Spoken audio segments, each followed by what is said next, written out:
안녕하십니까. 인천 알토가 아카데미 강사 박순덕입니다. 오늘도 이제 5번째 저희가 시민 강좌 시간이죠. 이렇게 오늘도 많이 와주셔서 너무 감사드려요. 오늘 오시는데 되게 더웠죠? 예. 이제 하루하루가 다르게 너무 더워지는 것 같아요, 날이. 오늘도 아무튼 많이 덥더라고요. 저도 오는데. 그동안에는 이제 제가 총무로서만 여러분들하고 되어 있는데, 오늘은 이제 강사로서 또 여러분들하고 같이 공유를 하게 되었네요. 제가 맡은 과목은 이제 이 빅데이터 핀테크 요 강의를 할 건데, 여러분들 그 밖에서, 그러니까 여기 강좌 오시기 전에는 이 빅데이터라고 들어보셨어요? 네. 별로 들어보신 적 없으시죠? 근데 데이터는 많이 들으셨죠? 그러면은 데이터 그러면 그 여러분들 이렇게 설명을 하실 수 있어요? 왜 우리 그런 거 많아요. 그러니까 평상시 때는 알고 있는 것 같은데 막상 물어보면 그거를 표현하기가 되게 어려운 거, 그런 것들이 되게 많잖아요. 데이터도 그렇죠. 앞에 뭐 어차피 빅자 붙은 거는 이제 저희가 새삼스럽게 다가오는 거고, 데이터 그러면 많이 알고 있고 실생활에서도 쓰는데 또 그거를 표현을 하라 그러면 어떻게 표현해야 되지? 나타내야 되지? 그런 생각들이 많이 드시잖아요. 그래서 이제 오늘은 빅데이터와 핀테크에 대해서 해볼까 합니다. 이 데이터란 여기서도 보셨지만 우리는 이 데이터 홍수 시대에 살고 있어요. 그러니까 수많은 일상생활 자체가 다 데이터예요. 내가 아니면 여러분들이 말하고 행동하고 뭔가를 검색하고 이런 것들이 전부 다 데이터들이에요. 그러니까 그 데이터들이 쌓여서 이게 이제 비즈니스 요런 그 데이터를 필요로 하는 요소에 그런 데이터들이 쌓여서 거기에 이제 비즈니스 활동을 할 수 있게 도움도 주고, 그런 또 데이터들로 인해서 또 저부터도 도움을 받고, 이러면서 데이터 속에서 우리가 일상생활을 하고 살아가고 있어요. 그러니까 이 데이터는 그냥 뭐라 그럴까, 문자나 숫자, 뭐 영상, 음성 이런 것들은 하나하나 가만히 생각해 보면은 이제 어떤 것인지 다 아시겠잖아요. 형태로서의 단위, 즉 이 데이터는 사실을 나타내는 수치예요. 그냥 데이터 자체는. 근데 이 데이터만, 사실을 나타내는 수치, 데이터 자체만 가지고서는 아무 의미가 없어요, 우리들한테. 이 데이터들을 가지고 이제 어떻게 활용하느냐에 따라서 나한테도 우리 일상생활에도 어떤 도움이 되는지 볼 건데, 이 데이터란 데이터의 문자, 숫자, 사진, 영상, 음성 이런 형태로서의 단위, 사실을 나타내는 수치고, 이 데이터들의 집합체를 모아둔 게 데이터베이스라고 하는데, 그 줄여가지고 우리가 흔히 DB 이러죠. 그러니까 회사 다니시고 특히 이제 영업하시고 뭐 콜센터에 있다든지 요런 데 계시는 분들은 DB 자료 이런 말 아마 많이 들어보셨을 거예요. 그 데이터들을 모아둔 집합체가 데이터베이스예요. 그거를 이제 DB라고도 하고.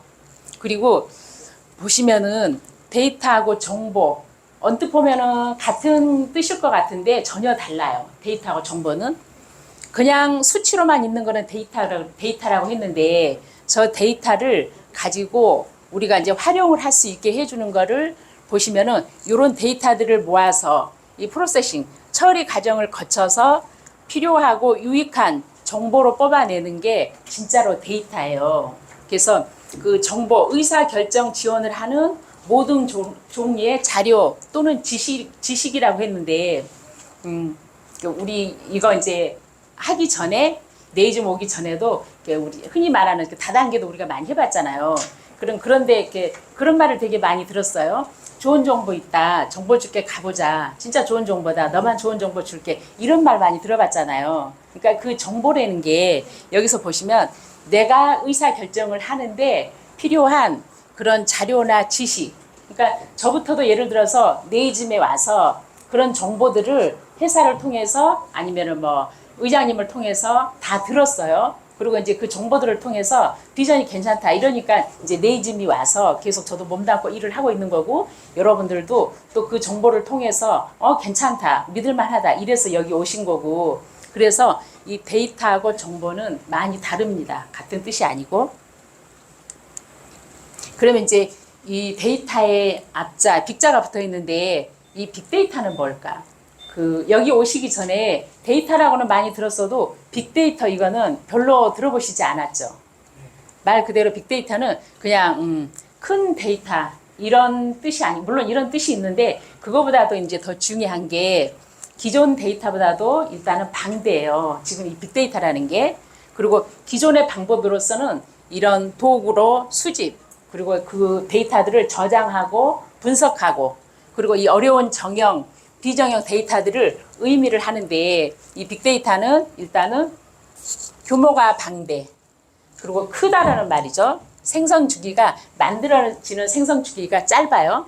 그리고 그 형태도 수치라든지 데이터 이외에 우리가 흔히 하고 있는 문자, 뭐 음악, 영상, 특히 우리가 많이 보는 뭐 유튜브, 그리고 이 데이터를 포함한 대규모 데이터를 바로 빅데이터 정의로 내리고 있습니다. 이 빅데이터는 1990년대부터 사용을 해왔어요. 용어를. 이제 우리는 지금 처음 들어본 것 같고 이게 낯설지만 벌써 1990년대부터 사용돼 왔어요. 이 빅데이터라는 용어가. 그럼 이제 이 빅데이터 등장 배경을 살펴볼 건데 1990년대 이후 인터넷이 발달을 하면서 전 세계로 이제 확장이 되기 시작을 했어요. 빅데이터라는 용어도 그렇고. 이 빅데이터에는 정형, 비정형 데이터들이 방대한 양으로 발생을 하고, 그리고 이제 특히 예전에 우리 뉴스 보면 한참 인터넷 발전하고 컴퓨터 많이 보급되고 이럴 때 뉴스 틀면은 이런 용어가 되게 많이 나왔어요. 지금 우리 정보 홍수화 시대에 살고 있다, 뭐 정보화 시대에 살고 있다, 이런 뉴스 틀면 이런 게 되게 많이 나왔죠. 지금 생각하면 이런 뉴스들을 들었던 기억이 나죠, 여러분들도. 저도 이제 이걸 공부하면서 보니까 이런 그 뉴스 시간마다 아나운서들이 이런 말 했던 게 기억이 나더라고요. 정보화 시대에 살고 있고 우리가 정보 홍수 속에서 살고 있다, 이런 용어들이. 그때부터 이제 이 개념들이 등장을 했어요. 그리고 이제 2007년 스마트폰, 이게 영향을 많이 미쳤는데 특히 우리 핸드폰 다 사용을 하잖아요. 모바일 사용을 하면서 이게 빅데이터가 폭발적으로 증대를 했어요. 그리고 이 많은 정보를 만들게 해줬고 빅데이터 개념을 좀 더 빠르게 확산시키는데 바로 이 핸드폰, 스마트폰이에요. 모바일.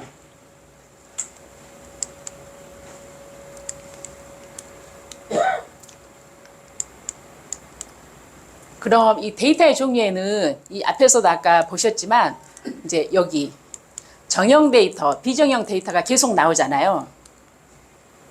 이 데이터를 종류를 보시면은 정형 데이터, 그리고 반정형 데이터, 비정형 데이터, 이렇게 세 가지로 구분을 하는데 정형 데이터는 여러분들도 딱 들어보면 뭔가가 정형화되어 있나 보다, 그러니까 느낌으로 오잖아요. 정형 데이터는 이 정보통신 이런 거를 다 포함한 문서, 그리고 회계, 이런 일정한 형식을 갖춘 데이터를 말하는데 이거는 특히 기업에서 많이 활용을 해요. 특히 DB, 아까 데이터베이스 나왔잖아요. 우리 앞부분에서 공부한 거. DB라든지 엑셀에 저장된 데이터, 그리고 이러한 데이터들을 정형 데이터라고 하는데 기업에서 많이 이거를 다루고 있다 그랬잖아요. 정형 데이터를. 예를 들어서 우리 엑셀 파일 같은 거 보면 규격화되어 있잖아요. 뭐 방 누구누구, 김 누구누구, 양 누구누구 이렇게 명단 나올 때 쭈루룩 규격화되어 가지고 거기다가 다시 추가해서 넣을 수 있고 또 뺄 수도 있고, 이게 정형화되어 있어 가지고 그런 게 활용을 하기가 편해요. 그래서 기업에서 이걸 많이 활용을 해요. 예시를 보면 우리 유튜브 시청 기록을 보면 영상이라든지 그리고 이제 제목, 그런 시청 시간 이런 것들이 다 규격 같은 정형 데이터고, 이제 특히 통화 기록에서 뭐 발신자나 수신자, 그리고 이제 통화 일시, 뭐 시간이라든지 영상 통화 여부 이런 것들도 다 이 정형 데이터에 속해요. 우리가 물품을 사면 그런 구매 내역이라든지 번호, 그리고 뭐 구매자 누가 샀는지, 어떤 물품을 샀는지, 그 다음에 물품을 만든 생산자는 누군지, 배송지는 어디인지, 이런 게 다 규격화된 정형 데이터예요. 그리고 이 정형 데이터의 반대가 이제 비정형 데이터잖아요. 이 비정형 데이터는 우리 페이스북 우리는 별로 안 하지만 트위터, 그리고 SNS 많이 하잖아요. 카톡도 많이 하고 블로그에 뭐 사진, 동영상 이런 거 다 올리고, 그리고 뭐 댓글도 달고 스마트폰으로 GPS 이런 거 위치 정보도 받고 텍스트, 음성, 영상 데이터 이런 게 다 비정형 데이터인데 말 그대로 예를 들어서 내가 카톡에 글 올리는 게 규격화되어 있지는 않잖아요. 내가 많이도 올릴 수 있고 작게도 올릴 수 있고 뭐 사진도 크게도 올릴 수 있고 작게도 올릴 수 있고 영상도 마찬가지고 그래서 정형화되어 있지 않다. 그래서 바로 비정형 데이터라 그래요. 이제 요 가운데가 반정형 데이터인데 반정형 데이터는 별로 활용하지를 않아요. 이 빅데이터 시대에 들어와서 정형화 데이터보다 비정형 데이터를 훨씬 많이 활용을 해요. 그리고 이 비정형 데이터가 많기 때문에 이 빅데이터가 지금 발전을 하고 여러분들 그 첫째, 둘째 시간에 4차 산업혁명에 대해서 배우셨잖아요. 그 4차 산업혁명에 이 빅데이터가 들어가요. 거기에 뭐 사물인터넷이든지 아니면 뭐 빅데이터, 뭐 자율주행 이런 기술, 블록체인 이런 기술들이 다 들어가는데 거기에도 바로 이 빅데이터가 들어가요. 4차 산업혁명에도. 그래서 이 빅데이터에서는 비정형 데이터가 많으면 많을수록 이제 더 훨씬 발전을 할 거고 우리가 활용 가치도 높아지고 이 데이터의 역사를 보면은 이제 빅데이터 하면 얼마 안 된 것 같은데 앞에 빅자 빼고 데이터 하면은 이게 굉장히 오래됐어요. 데이터 역사가 고대 이집트 파피루스 이거는 뭐야 종이를 파피루스라 그러잖아요. 이집트에서 이제 파피루스가 종이가 발명되고 그때 그 종이에다가 그러니까 이제 나무 껍질에다가 글자를 쓰고 기록을 하고 그게 이 데이터 역사로 봐요.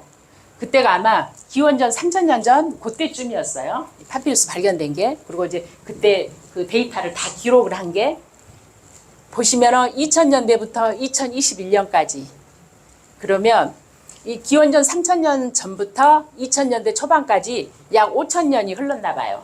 이제 제가 그 자료를 찾아보니까 근데 요 뒤에 뭐 엑사바이트, 뭐 제타바이트 요거까지 공부하려면은 이게 너무 벅차니까 이제 어떤 거를 제가 알려드리려고 하냐면은 기원전 3000년경 약 5000년 정도에 흘러오면서 요 20년간 발전한 그 데이터, 쌓인 데이터가 5000년 동안에 쌓인 데이터보다도 2500배가 더 많이 생성이 됐대요. 그러니까 그 정도로 많이 우리가 스마트폰 시대에 살고 있고 이제 그 빅데이터 시대에 살고 있으니까 20년 동안에 이렇게 2500배가 더 많은 데이터가 생성이 됐어요.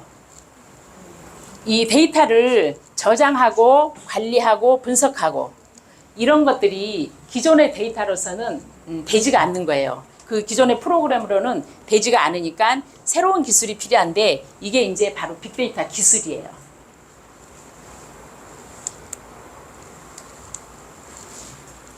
빅데이터 기술이 있고 그리고 이제 데이터도 또 그 수많은 데이터들을 그냥 데이터가 있는 채로 놔두면 아무 활용 가치가 없잖아요. 그거를 진짜인 거를 분석을 해야 돼요. 그래서 데이터 분석 역사를 보면은 언제부터 시작을 했냐면은 1854년 영국 해군에서 이 인구 통계 데이터를 활용을 해가지고 그 병력 내에 환자 발생률을 조사를 했대요. 그때 이제 통계학을 바탕으로 해서 데이터 분석을 했는데 이게 데이터 이 분석 아까는 데이터 기술에 대해서 나왔잖아요. 분석 역사를 이때로 보고 있는 거예요.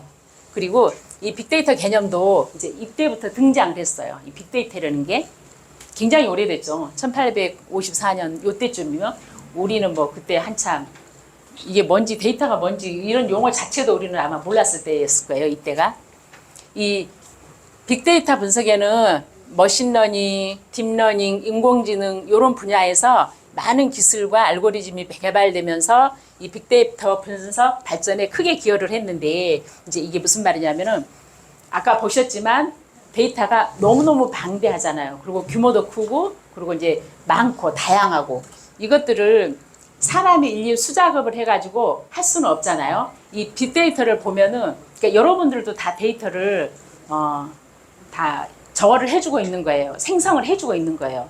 우리 아침에 나오면 이제 일어나면 핸드폰부터 보잖아요. 열어보고 전화할 때 있으면 하고 막 카톡 댓글도 달고 그리고 이제 나오시면서 뭐 교통카드 찍고 뭐 마트도 가시고 그리고 이제 또 CCTV에 우리 다 찍히잖아요. 이런 것들이 다 데이터가 쌓이는 거예요. 그러니까 나도 모르게 그런 데이터들을 다 생성을 하고 있는 거예요. 그래서 그 많은 데이터들을 일일이 사람들이 수작업을 할 수는 없잖아요. 그게 이제 인공지능 AI를 이용을 하는 건데, 인공지능 AI 보시면은 사고나 학습 등 인간이 가진 지적 능력을 컴퓨터를 통해서 구현하는 기술을 바로 인공지능이라고 하고, 이 인공지능 혼자만 있으면 안 돼요. 이 인공지능이 있기 위해서는 바로 머신러닝, 이제 이걸 우리말로 기계학습이라고 하는데, 이 머신러닝이 필요해요. 이게 있어야지 인공지능이 AI가 또 활동을 할 수가 있어요. 보시면은 컴퓨터가 지가 알아서 스스로 학습을 하는 거예요. 인공지능 성능을 향상시키는 기술 방법. 그리고 이 머신러닝이 이 활동을 하기 위해서는 다시 이 딥러닝이라는 기술이 또 필요해요. 보시면 인간의 뉴런과 비슷한 인공신경망 방식으로 정보를 처리하는 건데, 이 빅데이터를 분석을 하기 위해서는 AI 인공지능이 필요하고, 이 인공지능은 바로 머신러닝이 뒤에서 받쳐줘야지 지 할 일을 할 수가 있는 거고, 또 머신러닝은 바로 아래 단계에서 딥러닝이 받쳐줘야지 할 수가 있는 거고, 그래서 이 세 개는 항상 뗄래야 뗄 수 없고 같이 가는 거예요. 인공지능, 머신러닝, 딥러닝. 이 지금 인간의, 그러니까 신경세포 비슷하게 만들어 놓은 게 딥러닝이라 그랬잖아요. 예를 들어서 우리 목소리 듣고 사람은 누구라는 게 구별을 하잖아요. 예를 들어 보면은 개인지 고양인지 이런 것도 사람들은 금방 보고 인식을 하고 알잖아요. 근데 컴퓨터는 그 목소리만 듣고 모르고 그것만 보고서는 모르잖아요. 그래서 거기에 수만 가지의 그 데이터를 여기다가 넣는 거예요. 그 형태라든지 특색이라든지 이런 수만 가지의 데이터들을 여기다 넣으면 여기서 이제 보고서 지네가 알아서 학습을 해서, 아, 이거는 그 형태만 보고도 그 데이터들을 지네가 다 모아서, 아, 이거는 고양이다, 이거는 개다, 이런 거를 얘네가 다 분류를 해내는 거예요. 그러니까 사람보다도 어떻게 보면은 더 정확하게 똑똑하게 얘네들이 일을 하고 있는 거예요.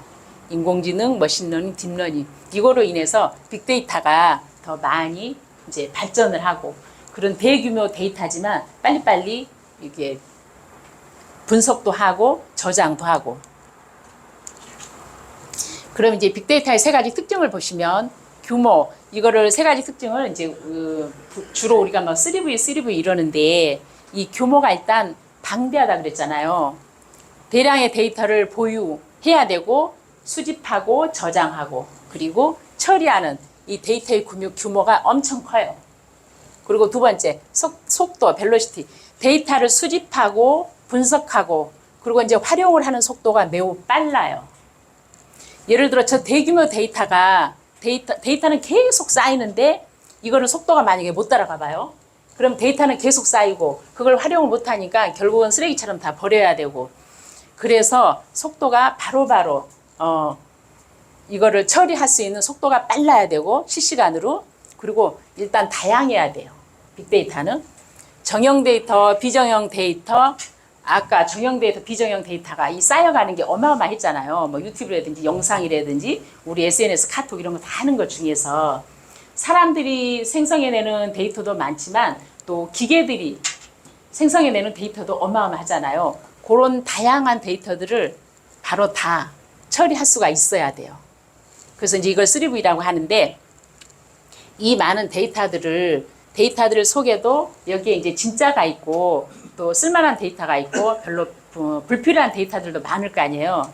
그럼 거기서 쓸만한 데이터들을 추출해 내야 되는 거예요. 그래서 바로 정확해야 되고, 우리가 신뢰를 정확해야지 또 신뢰를 얻을 수가 있고, 그리고 이제 가치. 지금 제일 또 중요하게 여기는 게 이 가치. 수집된 데이터를 처리함으로써 이 다양한 가치를 창출하고 부여하고, 그래서 지금은 이제 3V라고 안 하고 5V까지 오게 됐어요. 규모라든지 속도, 다양성, 정확성, 가치까지 부여를 해가지고, 요거를 표로 보시면 빅데이터는 일단 규모가 크고, 그리고 정형, 비정형 데이터, 그 데이터가 다양하고, 그리고 이제 속도가 실시간으로 분석하는 속도가 빠르고.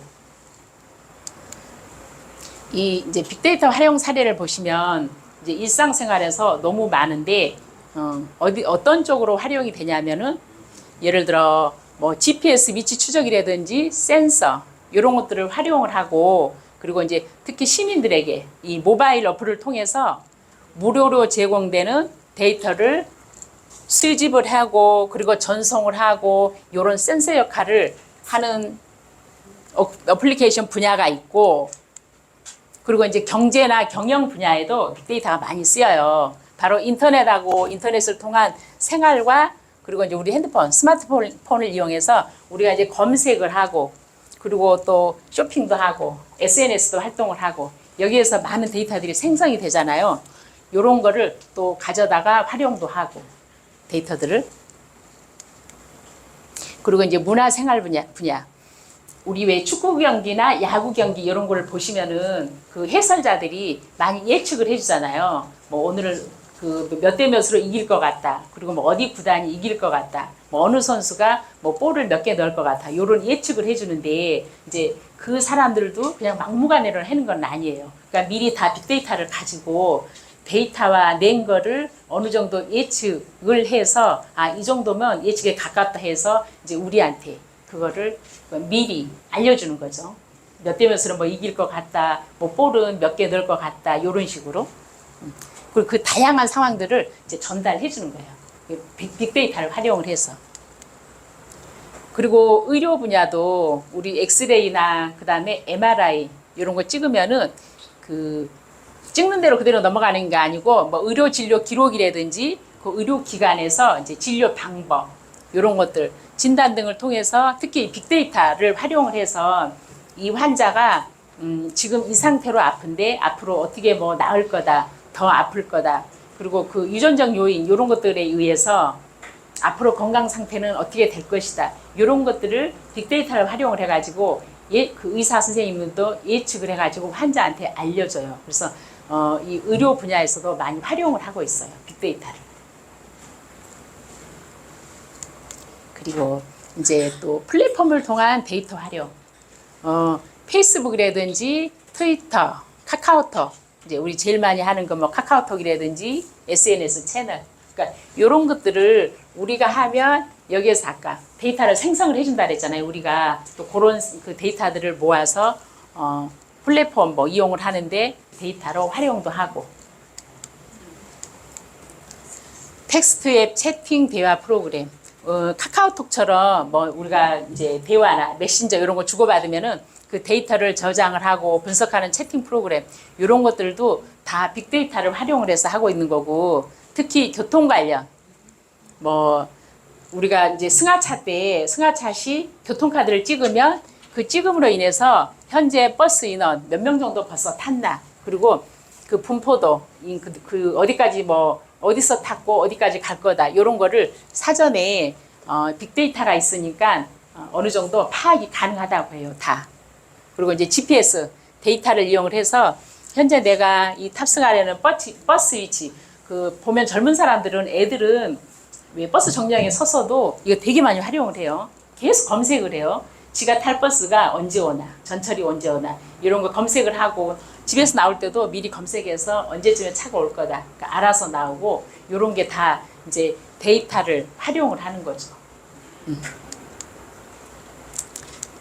그리고 또 그 데이터 많이 활용을 하는 게 우리 구글 이런 데서 검색을 많이 하잖아요. 그래서 그 구글이 데이터를 가장 활용을 잘해요.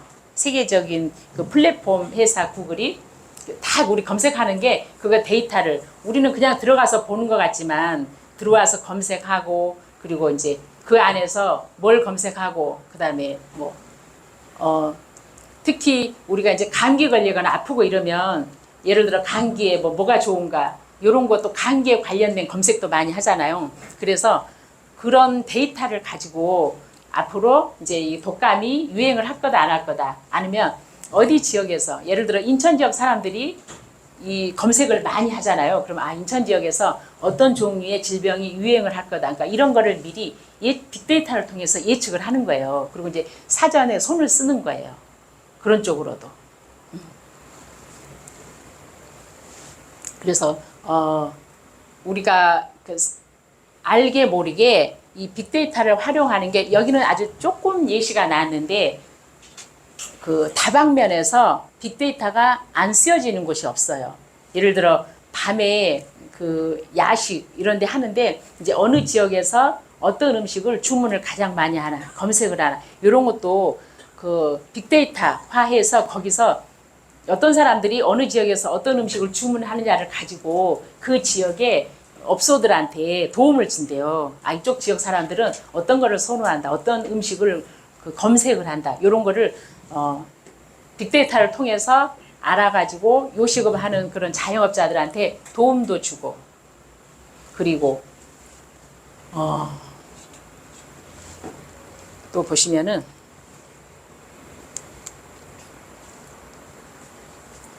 이제 이 빅데이터하고 핀테크가 뗄래야 뗄 수 없는 관계인데, 빅데이터도 그렇고 이 핀테크도 그렇고 우리 그 4차 산업혁명의 기술로 들어가는 게 이 핀테크도 들어가고 빅데이터도 들어간다 그랬잖아요. 근데 핀테크는 데이터는 많이 들어보셨어도 핀테크는 더더군다나 여기 오시기 전에는 별로 안 들어보셨죠. 이제 네이즘 회원님들은 많이 듣고 이러니까 뭐 이게 식상할 수도 있는데, 여기 이제 처음 오시는 분들은 되게 낯설죠, 핀테크가.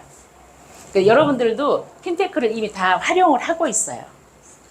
이 금융, 파이낸스, 테크놀로지, 이게 합성어가 핀테크인데, 우리 왜 금융은 은행이라든지 그 다음에 뭐 주식이라든지 뭐 그런 그 금융업 쪽으로, 요런 쪽으로 뭐 투자회사 요런 쪽으로 우리가 이미 활용을 하고 있는 은행들, 요런 데가 금융인데, 예전에는 복잡했잖아요. 금융, 은행 활용하고 이런 데가. 근데 이 금융의 기술, IT 기술을 더해진 게 이제 핀테크라고 부르는데, 금융과 기술이 결합한 금융 서비스, 이제 그런 서비스 회사를 가리켜서 핀테크라고 해요. 그러니까 이게 인터넷 뱅킹이라든지 모바일 뱅킹, 요게 바로 대표적인 건데, 여러분들도 모바일 뱅킹 다 하고 계시잖아요.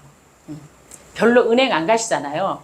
그런 것들이 이미 여러분들도 지금 핀테크 안에서 생활을 하고 있는 거예요.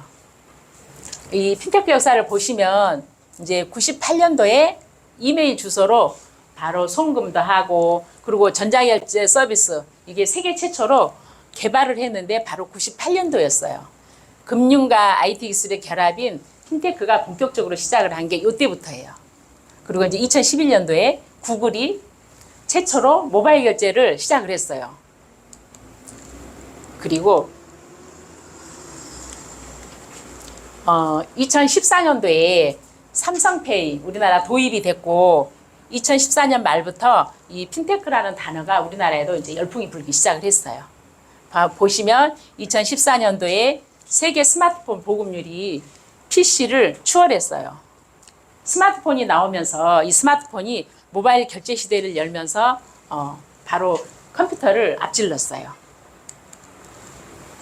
이 핀테크는 그 뭐니 해도 간편 결제, 간편 송금, 이거를 빼놓을 수가 없어요. 그러니까 이게 가장 핵심적인 기술이고, 또 4차 산업혁명의 기술로도 이 핀테크 기술이 들어가요. 그 정도로 우리 실생활에서 그 아주 편리한 생활을 할 수 있게 해준 게 바로 이 간편 결제, 간편 송금이에요. 보시면 간편 결제 서비스, 모바일을 이용을 해서 복잡한 절차를 다 생략을 하고, 그리고 지문 인증, 그리고 이제 간편한 방식으로 우리가 결제도 하고, 타인에게 또 송금도 하고, 이런 것들이 간편 결제예요. 신용카드라든지 은행 계좌 정보, 이런 거를 미리 등록을 해놓으면 그 결제할 때도 우리 패턴, 핸드폰 들어가서 간단하게 패턴하고, 그리고 이제 지문 인식, 이런 거로도 쉽게 결제가 되잖아요. 이런 것들이 이제 대표적인 게 뭐 네이버페이, 카카오페이, 페이코, 삼성페이, 스마일페이, 이런 것들 중에 거의 하나씩은 여러분들도 아마 활용을 하고 계실 거예요. 그리고 이제 간편 송금. 이 간편 송금은 공인인증서, 우리도 다 공인인증서, 보안카드, OTP 세대들이에요. 그러니까 이걸 지금 다 우리 거쳐왔잖아요. 몇 년 전만 해도 이런 거를 우리는 복잡하게 다 활용을 하면서 생활을 했는데, 지금은 이제 이런 것들이 다 필요가 없어요. 이 핀테크가 나와서 이런 것들을 다 복잡한 거를 건너뛰고, 지금은 상대방의 연락처만 알면 바로 송금이 다 가능해요. 그리고 예를 들어 예전 같으면은 이제 우리 왜 음식점을 가고 이래도 각자 돈을 낸다든지 아니면 누가 한 사람이 다 내고 그 사람한테 보내준다든지 이렇게 했는데 지금은 이제 서로 그렇게 안 해도 되잖아요. 우리가 핸드폰 내에서 얼마씩 나온 거를 특히 젊은 애들, MZ세대들이 이런 걸 활용을 잘하고 있잖아요. 핸드폰에서 오늘 밥값 얼마다 그럼 딱딱 n분의 1로 나눠가지고 송금해주고 이런 것들이 너무너무 편리한 게 바로 이제 이 핀테크가 나와서 다 가능한 거예요. 여기에 이제 뭐 카카오페이라든지 토스 이런 대표적인 기업들이 있고, 그리고 이제 인터넷 전문은행, 그 은행을 가보면 젊은 사람들은 거의 없어요. 진짜 어쩌다가 연세 드신 분들은 예전에는 진짜 은행 가면 특히 월요일이나 금요일 이럴 때 명절 때라든지 막 1시간 이상은 우리가 대기하는 시간이 그 정도는 항상 기다렸어야 되잖아요. 근데 지금은 가면 없어, 사람들이. 그리고 연세 드신 분들도 별로 없어요, 은행 가면. 그러니까 지금은 여러분들도 다 핸드폰에서 결제하고 이런 것들을 다 하고 계시잖아요. 그래서 그런 밖에 은행들을 이용을 안 하고 이제 지금은 인터넷으로 전문 은행, ATM기라든지 인터넷, 모바일 응용 프로그램, 그러니까 앱을 통해서 대부분 이 업무들을 다 인터넷 전문 은행을 통해서 우리가 하고 있어요. 직접 은행을 안 가도. 보시면은 뭐 K뱅크라든지 카카오뱅크, 토스뱅크 요런 세 개 은행들이 대표 은행들이에요. 인터넷 전문 은행. 근데 우리가 밖에 직접 가서 활용을 하는 그 은행들 하는 일들을 이 인터넷 전문 은행에서도 똑같이 다 하고 있어요. 뭐 여기서 대출도 해준다든지 예금하고 적금하고 이런 것들도 여기서 다 해주고 있어요. 그러니까 뒤에 이제 뭐 K뱅크, 카카오뱅크, 토스뱅크 다 뱅크, 은행이라는 이름이 다 붙어 있잖아요. 그리고 이제 P2P 크라우드 펀딩 이런 거는 P2P는 많이 들어보셨죠? 지금은 이제 워낙 자연스럽게 다들 하고 계시니까. 개인과 개인 간의 금융, 왜 은행 돈 빌리기가 되게 어렵잖아요. 그래서 이제 이 P2P가 특히 선진국일수록 많이 발전하고 있는데, 돈이 필요한 사람과 그 다음에 이제 돈을 투자하고 싶은 사람들을 연결해 주는 게 바로 P2P예요. 대신 이제 중간에서 해주니까 그 회사들은 수수료를 받는 거죠. 그래서 안전하다고 해요. 그러니까 우리 생각에는 떼어먹고 뭐 이러면 어쩌나, 그러니까 이런 걱정할 필요 없이 안전한 책임져 주겠죠. 왜냐하면 중간에 자기네가 수수료를 받고 중간 역할을 해주기 때문에. 그리고 이제 이 별로 들어보지도 않았지만 활용을 안 하니까 여러분들도 안 들어보셨을 거예요. 데일리 펀드, 누리 펀딩, 뭐 오아시스 펀딩 등등 이런 회사들. 그리고 이제 이 크라우드 펀딩은 이제 P2P하고는 좀 다른 의미예요. 후원이라든지 기부, 그리고 이제 뭐 대출을 하고 싶다, 투자를 하고 싶다 이런 목적으로 웹이나 모바일, 그러니까 핸드폰 상에서 불특정 다수들한테 자금을 모으는 행위, 여기까지 크라우드 펀딩에서 하는 거예요. 개인들한테 이 자금을 모으는 행위. 나는 후원하고 싶다, 아니면 기부도 하고 싶다, 아니면 어디다가 대출이 필요하다, 투자하고 싶다 이런 것들을 다. 여기는 이제 개인과 개인 간의 금융, 돈을 필요한 사람과 돈 투자하고 싶은 사람 연결해 주는 게 개인 대 개인이고, 크라우드 펀딩은 이런 쪽으로 후원이라든지 기부, 대출, 다수의 많은 사람들로부터 자금을 모으는 행위가 바로 크라우드 펀딩이라고 합니다. 그리고 이제 또 자산관리 서비스. 이 자산관리 서비스도 핀테크가 나와서 가능한 거예요. 예전에는 기업들이라든지 아니면 조금 부자들, 개인들이 이 자산관리 서비스를 받았어요. 그러니까 우리 같은 개인들은 이제 이런 쪽으로 별 상상도 못했겠죠. 이 자산관리 서비스를 받는다는 게. 근데 지금은 이 나의 자산관리 현황과 소비 패턴 이런 거를 다 파악을 해가지고 내 자산관리도 해주고, 그리고 이제 적합한 상품을 나한테 추천도 해주고 이런 서비스를 해주는 게 자산관리 서비스인데, 여기는 대표적인 이 회사들이 뱅크샐러드나 토스 이런 회사들이에요. 예전에도 제가 한번 이 뱅크샐러드 앱, 그러니까 탭에서 유전자 검사 하는 거에 대해서 여러분들한테 한번 안내를 드렸었는데, 그러고 나서 저도 한번 이거를 해봤어요. 10시 되면 이제 이 앱을 깔아가지고 뱅크샐러드에서 하는 건데 앱을 깔아가지고 유전자 검사 신청을 했더니 진짜 이게 키트가 왔어요. 그래서 그거를 거기서 하려는 대로 해서 이제 뭐 타액을 묻혀서 보냈더니 이게 며칠 만에 그 결과가 이메일로 다 왔는데 되게 다양하게, 그러니까 이게 원래는 내가 개인으로 하면은 돈을 지불을 하고 요런 서비스도 받아야 되잖아요. 근데 여기서는 이 뱅크샐러드, 이게 이제 회사인데 핀테크 회사 이름인데 여기서 요런 것들을 무료로 해줘요. 그러니까 자기네 회원 모집 이런 차원에서. 그래서 이제 요런 게 한 번씩 해볼만 하더라고요. 되게 재밌어요. 그다음에 내 유전적인 건 어떤가, 내가 질병이 이제 내 유전상 걸릴 건가 말 건가, 요런 것들 다양하게 다 나오더라고요. 그래서 이 자산관리 서비스 받는 게 나부터도 여러분들도 다 내가 부자 되고 싶어가지고 받고 싶은 거잖아요. 자산관리 서비스도. 근데 예전에는 그런 것들을 꿈에도 우리가 생각을 못했는데 이제 이런 빅데이터 시대, 그 다음에 핀테크 시대를 맞이해서 우리가 그 속에서 생활을 하면서 이런 서비스들도 나 개인들도 다 누릴 수 있다는 거, 그거를 기억을 하셨으면 좋겠어요. 그리고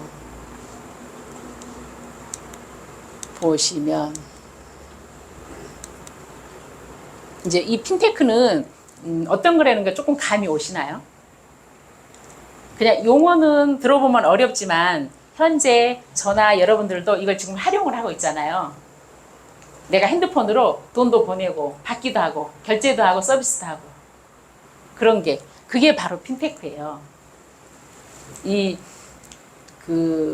우리가 활용을 하기 전에는, 이 핀테크가 나오기 전에는 어떻게 했어요? 뭐 아까도 보셨지만 공인인증서, 보안카드, OTP 이런 거로도 그때는 별로 불편한지 모르고 활용을 다 했어요. 근데 딱 핀테크가 나오고 나니까 이제 이런 거는 불편해서 하라고 해도 못할 것 같아요. 이미 우리가 핀테크에 대해서 알고 나니까. 근데 배울 때는 어려웠지만 하고 나면 쉽고, 그래서 이 이제 핀테크 없는 세상은 이게 만약에 멈춘다 그러면 불편해서 못 살 것 같아요. 이미 우리들은 이 편리함을 알았기 때문에, 핀테크가 뭔지 이런 거에 대해서 알았기 때문에. 그래서 여러분들도 저도 이미 이 핀테크 안에서 생활하고 있고 활용을 하고 있다. 이게 바로 핀테크다. 이제 요거를 기억을 해주시면 좋을 것 같고, 그 다음에 이런 빅데이터도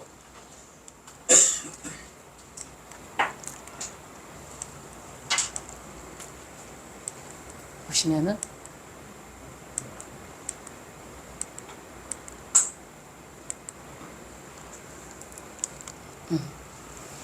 요런 빅데이터도 나도 여러분들도 실생활에서 다 생성을 해주면서 그 데이터들이 모여서, 예전에는 데이터가 돈이 안 됐어요. 근데 지금은 이 데이터들이 돈이 된다는 거를 기업체도 알고 우리도 알아요. 개개인들도 다 알아요. 그래서 특히 이제 이런 기업체들에서 우리 왜 뭐 물건 사고 이럴 때도 그 핸드폰 들어가서 뭐 쇼핑하고 이럴 때도 검색하고 쇼핑하고 이런 것들이 거기에 다 데이터로 쌓이잖아요. 이제 그 업체들은, 기업들은 그거를 가지고 데이터를 내서 다 활용을 하고, 그리고 이제 특히 어떤 게 있냐면은 우리 쿠팡 이런 데 물건 많이 사잖아요. 그러니까 사면은 그런 데서는 이제 다 데이터를 저장을 해요. 어떤 고객이 언제쯤에 어떤 물건을 사고, 예를 들어 뭐 생필품 이런 거는 어떤 거를 사고, 예를 들어 쌀을 구입을 하면 이 고객은 쌀을 뭐 얼마 만에 구입을 했는지, 뭐 3개월 만에 하는지 4개월 만에 하는지, 그런 거를 나중에 다 데이터를 내서 언제쯤이면 이 고객이 요거를 주문하겠다. 그래서 미리 다 갖춰 놓는 거예요. 그래서 우리가 주문을 하면 시간이 오래 걸리지 않고 바로바로 배송이 될 수 있게, 그것도 다 이 빅데이터를 활용을 하는 거예요. 그래서 실생활에서 그렇게 많이 빅데이터가 활용이 되고 있다는 거. 이 위에도 많은데 이 다음에 이제 또 시간이 되시면은 더 많은 빅데이터나 핀테크에 대해서 정보를 많이 가지고 여러분들을 다시 찾아뵙겠습니다.